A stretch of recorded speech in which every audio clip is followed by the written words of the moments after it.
À plusieurs reprises, la parole de Dieu mentionne sa ferveur et son désir de rechercher Jéhovah dans tout ce qu'il faisait. 2 Chroniques 17, 3 à 4 Et l'Éternel fut avec Josaphat, parce qu'il marchait dans les premières voies de David, son père, et qu'il ne recherchait pas les Baalim, mais cherchait le Dieu de son père, et marchait dans ses commandements, et non selon aux œuvres, Israël. Le règne de Josaphat a été caractérisé par ses efforts pour ramener la nation d'Israël à marcher dans les voies de Dieu.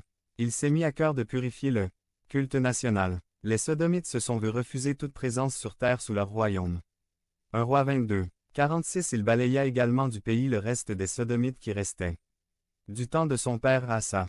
La Bible parle de son zèle pour supprimer les hauts lieux et les images d'Ashra, éliminant ainsi la fausse religion des Baalites. Son zèle pour Dieu ne s'est pas seulement manifesté par l'élimination de toutes choses abominables à Jéhovah, mais aussi par sa ferveur à conduire les gens à Dieu. 2 Chroniques 19. 4 Josaphat habitait donc à Jérusalem.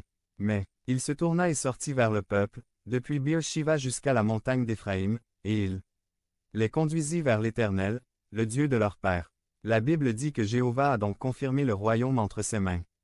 Ainsi, lorsque je contemple un homme qui, pendant la majeure partie de sa vie, a essayé de plaire à son Dieu et de plaire à son Dieu par ses actions et sa façon de vivre, il me paraît curieux de le voir conclure une alliance avec un roi maléfique et païen.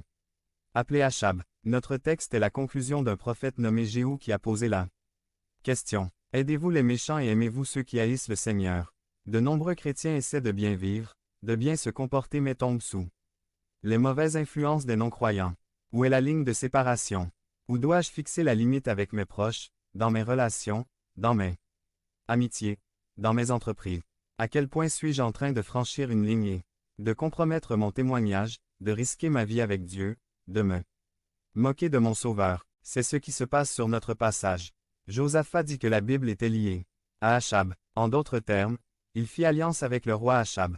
Ce roi qui avait fermé les portes du temple, qui avait éradiqué le culte de Jéhovah en Israël, ce roi qui était marié à Jézabel dont le nom implique aujourd'hui 414. Mal. Peu de temps après que Josaphat eut conclu cette alliance, le roi Achab lui demanda de l'aider dans une campagne de guerre contre Ramoth-Galad.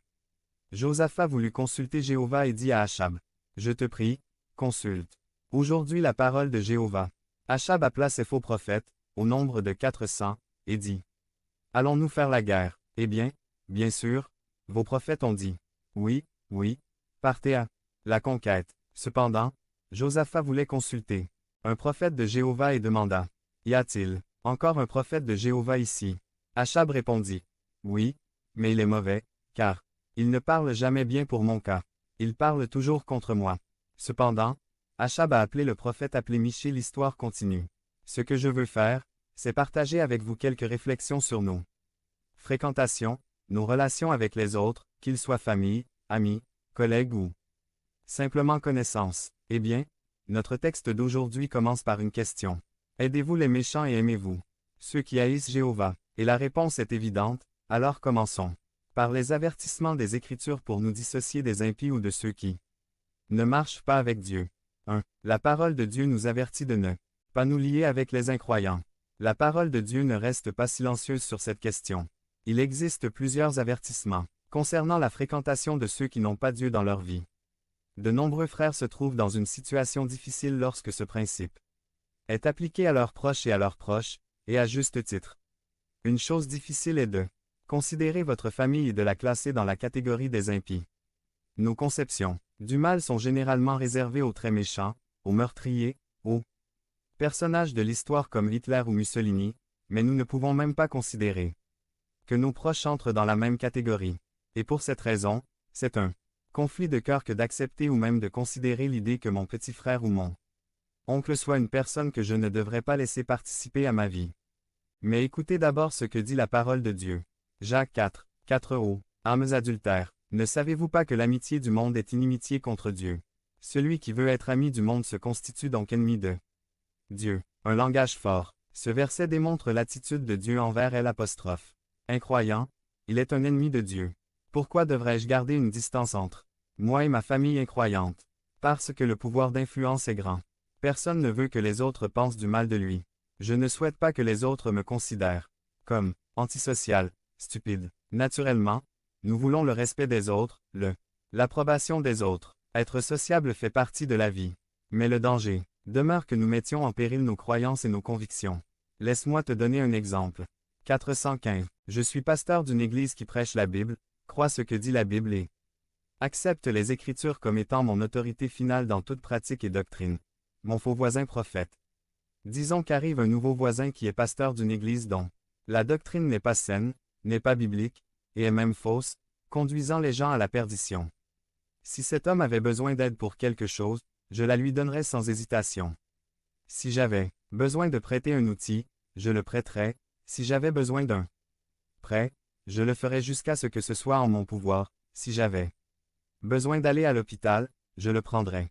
Mais s'il m'invitait chez lui pour une tasse de café, je devrais dire merci mais non, parce que le processus de son influence commencerait là.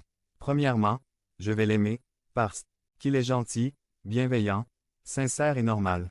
À bien des égards, que se passe-t-il lorsque j'aime l'incroyant? Je commence à le voir humainement et non à la lumière des Écritures et de leurs avertissements. Parce que je l'aime bien, je vais commencer à le tolérer un peu.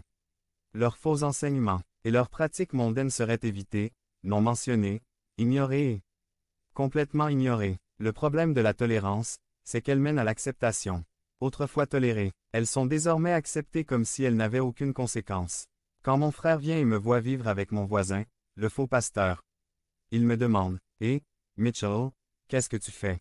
Ne savez-vous pas ce que cet homme prêche et enseigne contre l'Évangile, le Seigneur est Dieu? » Il répondrait « Oh, mon frère, c'est un homme sincère et très gentil, il a bon cœur, n'exagère pas, arrête. Tes drames, c'est un homme bon. Maintenant, non seulement je tolère leur incrédulité, non seulement j'accepte leur incrédulité, mais maintenant, je me retrouve à défendre leur incrédulité. C'est le processus. C'est pour cette raison que Dieu nous met en garde contre la création de jougs inégaux. 1 Corinthiens 15, 33 Ne vous trompez pas. Les mauvaises conversations corrompant les bonnes coutumes. Point. C'est ce qui arrive lorsque nous ignorons les principes de séparation biblique. Pensez-vous que l'agenda homosexuel a consolidé sa place dans notre pays? Comment ça s'est passé? Parce qu'il y a 30 ans, la communauté homosexuelle ne faisait que prêcher la tolérance. Tolérez-nous. Ne nous jugez pas. Ne nous condamnez pas. Tolérance. Maintenant, il y a des églises qui se prétendent chrétiennes et qui défendent les droits des homosexuels de se marier entre eux, promouvoir leur programme de droit de s'associer avec des enfants, d'adopter des enfants. Tolérance, acceptation, défendre. Et cela se termine par la pratique de vos pratiques. Proverbe 1, 10, Mon fils, si les pécheurs veulent te tromper, n'y consentez pas. Versus 15, Mon fils, ne marche pas avec eux. Retirez votre pied de ces sentiers. 416. Premièrement, nous ne devons pas aider les méchants, nous ne devons pas aimer ceux qui détestent Jéhovah parce que les Écritures nous avertissent de ne pas le faire. 2. Aider les méchants a toujours des conséquences imprévues. Josaphat a conclu une alliance avec le méchant roi Achab, puis Achab a demandé un soutien militaire à Josaphat. 2. Chronique 18. 2. Et le persuada d'aller avec lui contre Ramoth. Galade. Ce qui s'est passé, c'est que Josaphat voulait consulter Jéhovah et Achab a appelé ces faux prophètes, au nombre de 400, mais Josaphat a cherché un prophète de son Dieu et Achab, bien qu'il ne voulait pas de lui, a accepté d'appeler le prophète Michée.